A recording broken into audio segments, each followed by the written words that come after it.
This week's letter is short and sweet. It's from Tiffany. And Tiffany writes, "Dear Lauren, I recently ended my relationship with a married person and started a new relationship. But now the married person is telling me they want me back. What should I do?"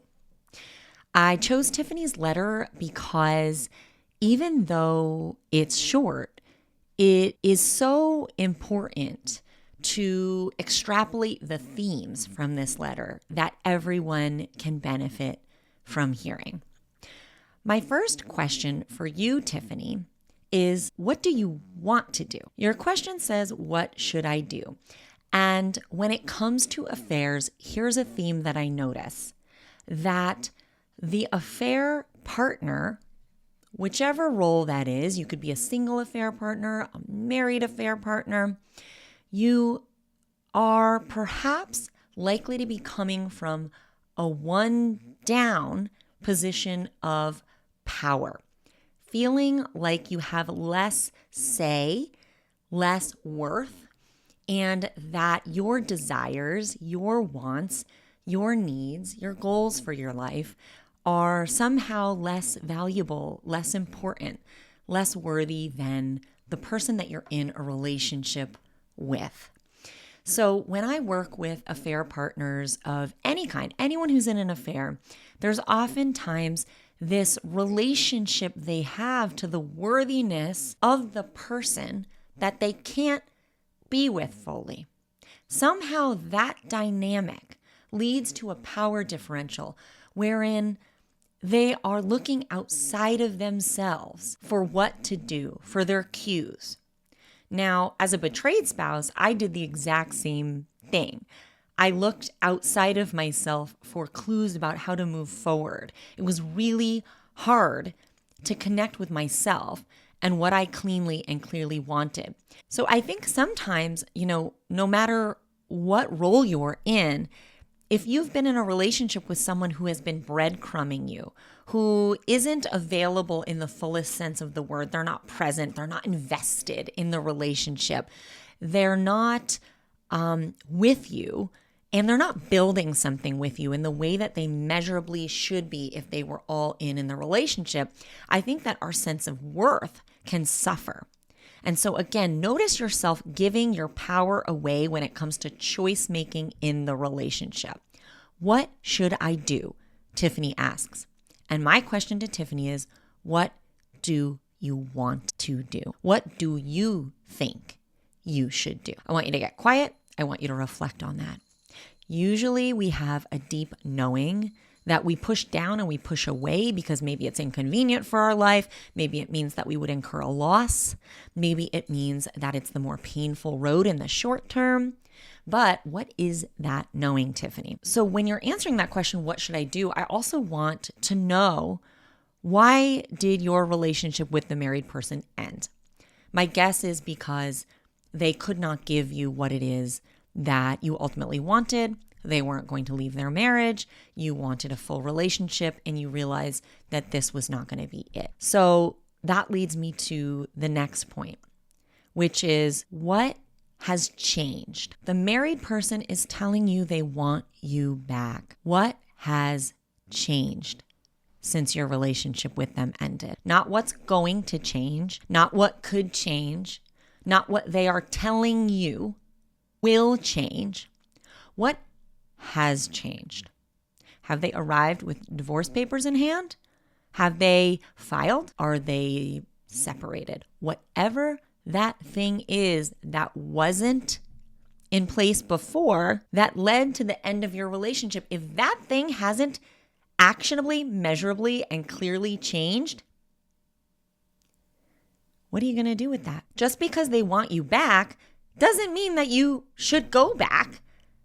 And just because they want you back, it doesn't mean that that's a good enough reason to reconsider the relationship. So what has changed in the present moment about the relationship that you will be able to have with this person? And if the answer is nothing, then I'm going to say no thank you on that one. I have seen a lot where the affair ends and the person who's married, who was in the affair in a place of stagnancy, circles back to their affair partner to try to win them back. Maybe they don't like the fact that the affair partner has actually moved on and is in a new relationship.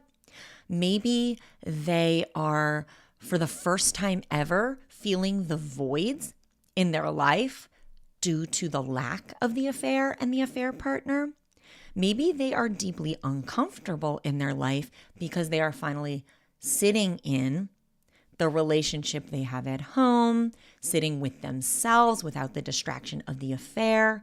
Whatever it is, I'm going to guess that this person is knocking on your door because their life became less good without you in it. Their life became more uncomfortable. The absence of you and the absence of the affair is putting them in a place where they would rather have the affair back than be in that place.